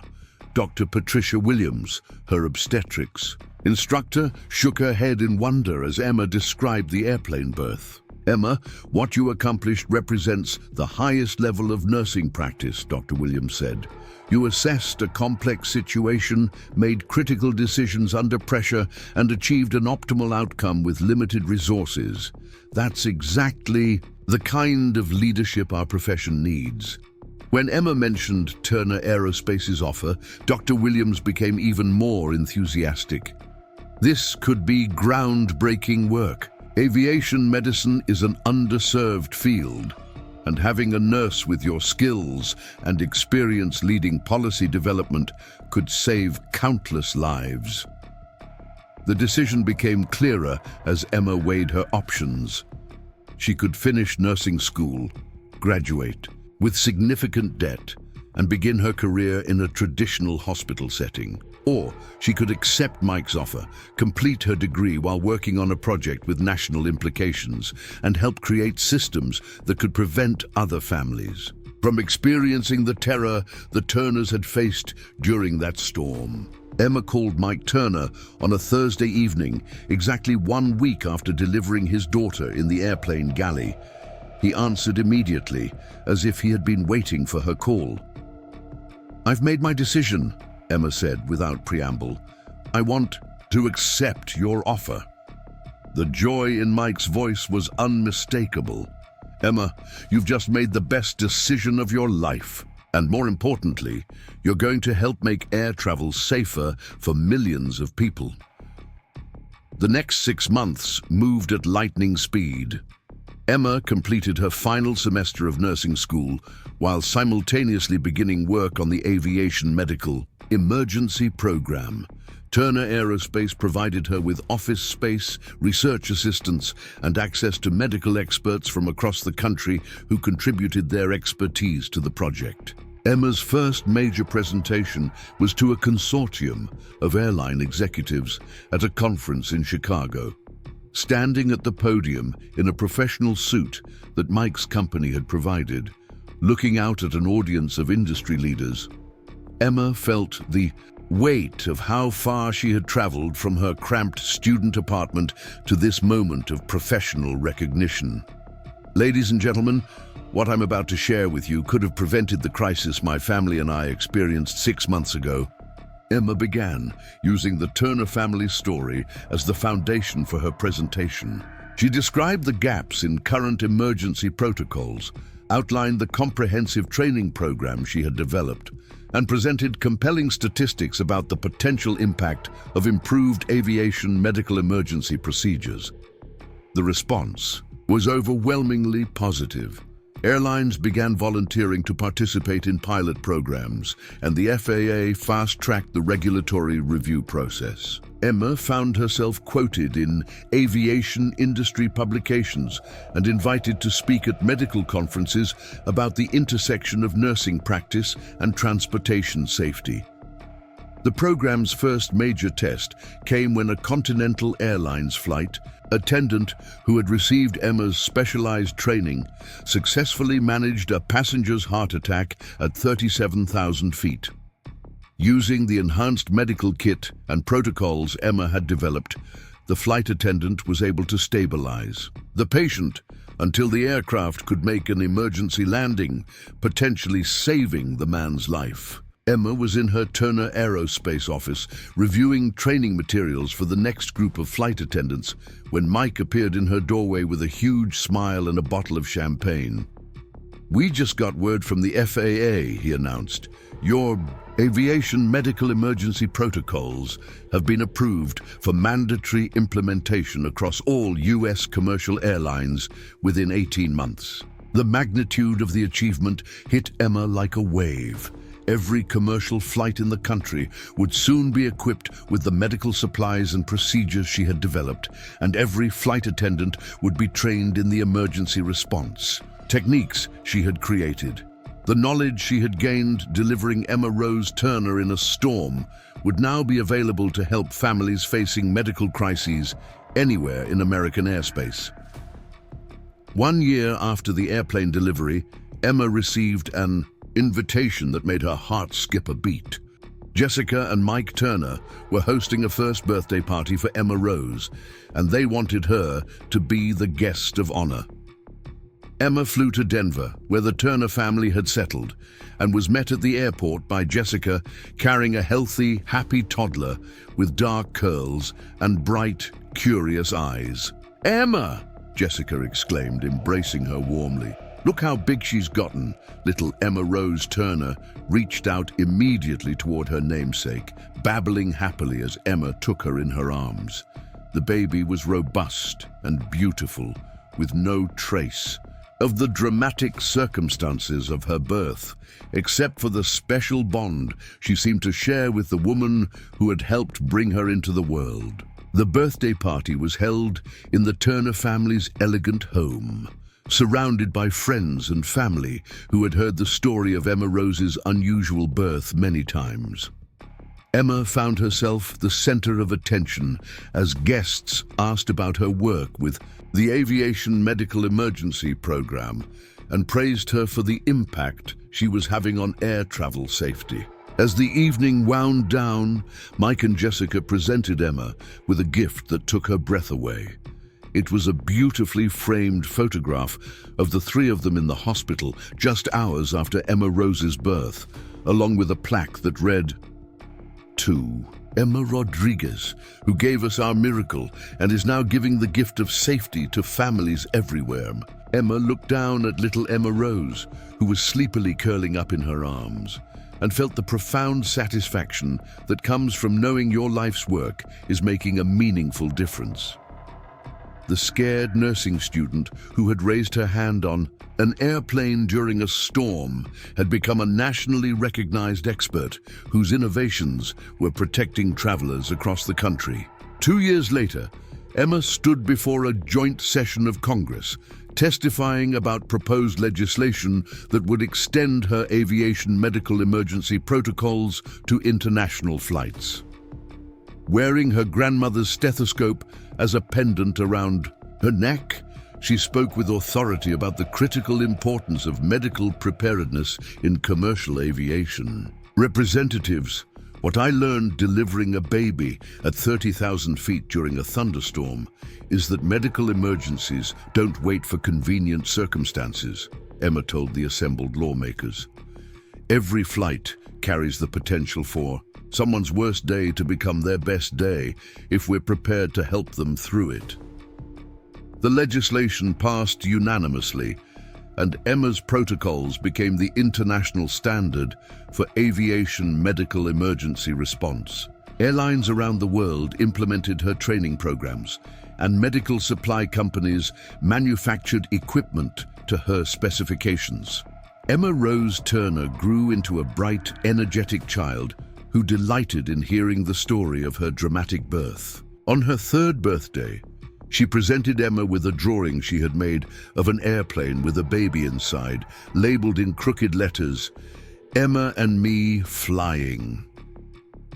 5 years had passed since that fateful storm-tossed night when Emma Rodriguez had delivered a baby in an airplane galley, but the memory remained as vivid as if it had happened yesterday. Standing in the gleaming headquarters of the newly established Rodriguez Center for Aviation Medical Excellence in Atlanta, Emma could hardly believe the journey that had brought her to this moment. The center was a testament to how one act of courage could ripple outward to transform entire industries. What had begun as Emma's emergency response to help the Turner family had evolved into a comprehensive program that had revolutionized medical emergency protocols for airlines worldwide. The building itself was modern and impressive, with state-of-the-art training facilities, simulation rooms designed to replicate aircraft environments, and research laboratories where the next generation of aviation medical equipment was being developed.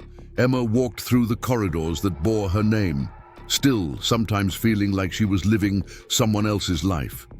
The walls were lined with testimonials from families whose lives had been saved by flight attendants trained in her protocols, photographs from training sessions conducted around the globe, and awards recognizing the program's impact on aviation safety.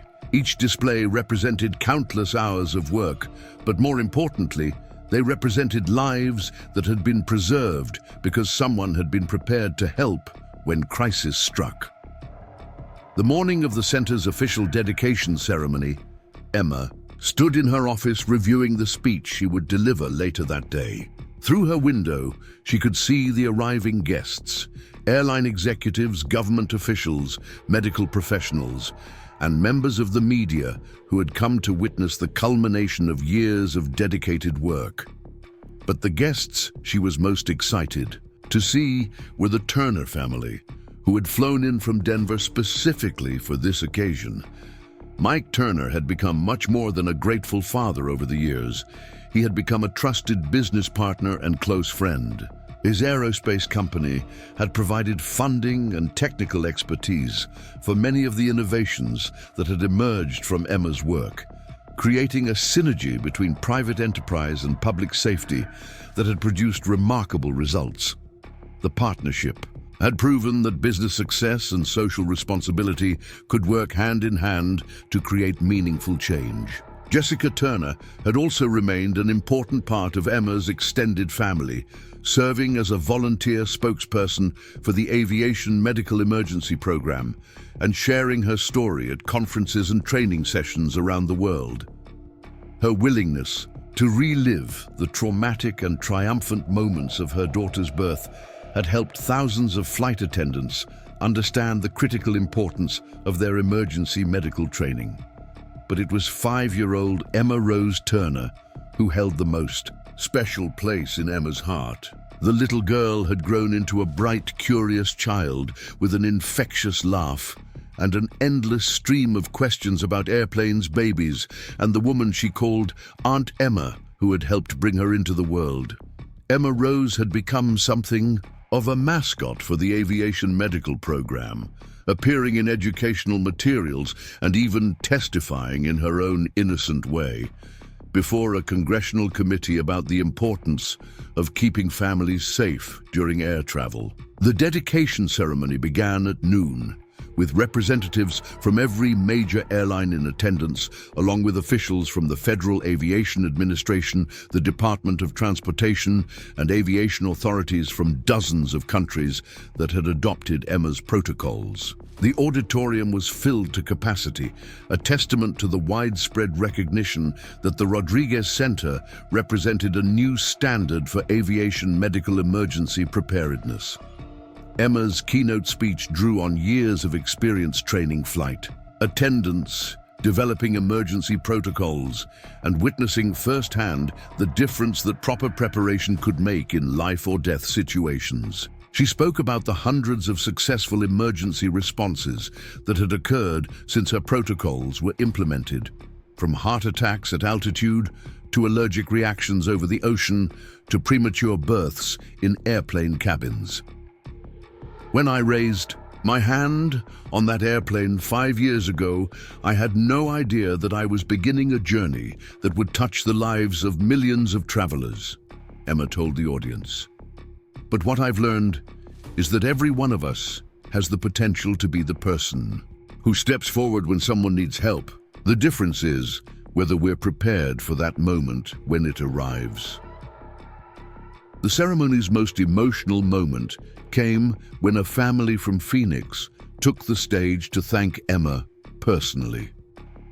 Their teenage son had suffered a severe asthma attack during a flight to Europe, and the flight attendant's training in Emma's protocols had enabled her to provide life-saving treatment using the enhanced medical equipment now standard on all commercial aircraft. The boy stood at the podium, healthy and smiling, as his mother tearfully thanked Emma for creating the program that had saved her son's life. "Because of you, my child is here today," the mother said, her voice breaking with emotion. "Because of what you learned delivering a baby in a storm, my family didn't have to experience a tragedy." Emma wiped away tears as she listened to story after story of lives saved, families kept together, and medical emergencies transformed from potential disasters into manageable situations, thanks to the training and equipment that had emerged from her work. Each testimonial reinforced her belief that the sacrifices and hard work of the past 5 years had been worthwhile. The Turner family's presentation was the highlight of the afternoon. Mike and Jessica took the stage with Emma Rose, who had prepared her own special thank you for the woman who had helped bring her into the world. The 5-year-old approached the microphone with the fearless confidence that children possess, her dark curls bouncing as she spoke. "Aunt Emma, Mommy and Daddy told me you helped me get born on an airplane during a big storm," Emma Rose said, her voice clear and sweet over the sound system. "They said you were very brave and very smart, and because of you, other families don't have to be scared when someone gets sick on an airplane." The little girl presented Emma with a handmade card featuring a drawing of an airplane with hearts floating around it, along with the words, "Thank you for saving me and everyone else," written in careful kindergarten handwriting. Emma knelt down to receive the gift, and Emma Rose whispered in her ear, "When I grow up, I want to help people just like you do." The dedication ceremony concluded with the unveiling of a bronze plaque that would be permanently installed in the center's lobby. The inscription read, "In recognition of Emma Rodriguez, whose courage during a storm at 30,000 feet led to innovations that have saved countless lives and made air travel safer for families everywhere." Sometimes the most extraordinary journeys begin with a simple willingness to help. As the guests moved to the reception area, Emma found herself surrounded by people wanting to share their own stories of how her work had impacted their lives. Airlines reported that passenger confidence had increased significantly since the implementation of enhanced medical protocols. Flight attendants spoke about feeling more prepared and confident in their ability to handle emergencies. Medical professionals praised the program for bridging the gap between aviation and healthcare in ways that had never been attempted before. Dr. Patricia Williams, Emma's former obstetrics instructor, who had become a close mentor and friend, approached with a smile of pure pride. "Emma, do you remember what I told you the day you described delivering that baby on the airplane?" Emma nodded, remembering the conversation vividly. "You said it represented the highest level of nursing practice." "I was wrong," Dr. Williams said with a gentle laugh. "What you've accomplished since then represents something far beyond nursing practice. You've created a legacy that will protect families for generations to come." As the afternoon progressed, Emma had the opportunity to meet with international aviation officials who were interested in expanding her protocols to cargo flights, private aircraft, and even space tourism ventures. The principles she had developed for commercial aviation were proving applicable to any situation where people might need medical assistance in isolated or challenging environments. Representatives from the World Health Organization presented Emma with a special recognition for her contributions to global aviation safety, noting that her protocols had been adopted by airlines in over 60 countries and had directly contributed to successful emergency responses on every continent. The international reach of her work was something Emma had never anticipated when she first began developing training materials for American flight attendants. The day's most meaningful moment came during a quiet conversation with Mike Turner, away from the crowds and cameras. They stood in Emma's office, looking out at the training facilities where future flight attendants would learn the skills that could save lives in emergencies. "Emma, I need you to know something," Mike said, his voice serious but warm. "When I offered you that job 5 years ago, I thought I was doing something to repay a debt of gratitude. I had no idea I was investing in someone who would change the world." Emma shook her head, still modest despite all her accomplishments. "I just did what needed to be done, Mike. Any nurse with the right training could have handled what happened that night." "No," Mike said firmly. "Any nurse might have delivered the baby safely, but not every nurse would have seen the bigger picture. Not everyone would have recognized that the experience could be transformed into something that helps other families. That vision, that determination to turn a crisis into an opportunity for positive change, that's what makes you special."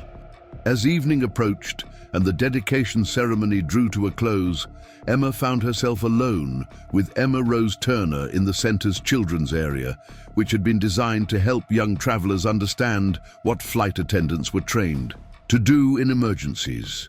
The little girl was playing with a toy airplane, making it fly through imaginary clouds while providing a running commentary about the passengers inside. "Aunt Emma, do you think I could be a nurse like you when I grow up?"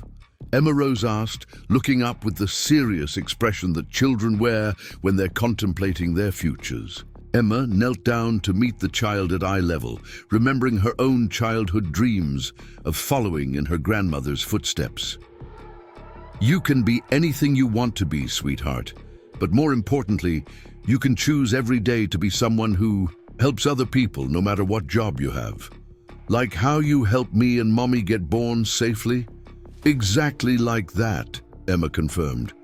"Sometimes helping people means using special training, like when doctors and nurses take care of sick people. But sometimes it just means being brave enough to step forward when someone needs you, even if you're scared." Emma Rose nodded solemnly, then brightened with a child's quick transition between serious and playful moods.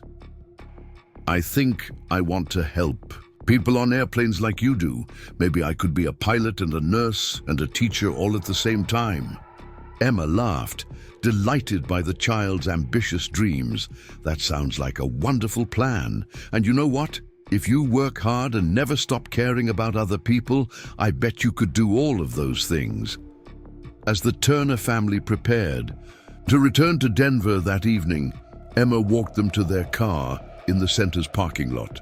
The Atlanta skyline stretched out before them, city lights beginning to twinkle in the gathering dusk. Emma realized that this view had become symbolic of her journey, from the cramped airplane galley where she had delivered a baby in a storm, to this moment of recognition and achievement, surrounded by people whose lives had been touched by the ripple effects of one night's courage. Jessica Turner embraced Emma warmly, her eyes bright with unshed tears. "You know, people always ask me if I regret that Emma Rose wasn't born in a hospital like we planned, but I never regret it for a second. If she had been born in a hospital, the world might never have gotten the Rodriguez Center for Aviation Medical Excellence. My daughter's dramatic entrance into the world has helped save so many other families." Mike added his own farewell, promising to continue supporting Emma's work through Turner Aerospace's ongoing partnership with the center. "This is just the beginning, Emma. I have a feeling your next 5 years are going to be even more remarkable than your last 5. As their car disappeared into the evening traffic, Emma Rose waving enthusiastically from the back seat, Emma remained in the parking lot for a few more minutes, reflecting on the incredible journey that had brought her to this point. The weight of her grandmother's stethoscope around her neck reminded her of the generations of healers who had come before her and the responsibility she carried to continue their legacy of compassion and service. The Rodriguez Center for Aviation Medical Excellence represented more than just professional achievement. It embodied the principle that ordinary people could accomplish extraordinary things when they combined knowledge, courage, and an unwavering commitment to helping others. Emma's story had become a testament to the power of preparation meeting opportunity and the remarkable things that could happen when someone chose to step forward instead of stepping back when faced with a crisis. Walking back into the building that bore her name, Emma paused to read the testimonials from families whose lives had been touched by the program she had created. Each story reinforced her belief that the work was far from over. There were still improvements to be made, new technologies to develop, and more flight attendants to train. The center would continue to evolve and expand, adapting to new challenges and finding innovative ways to keep air travelers safe.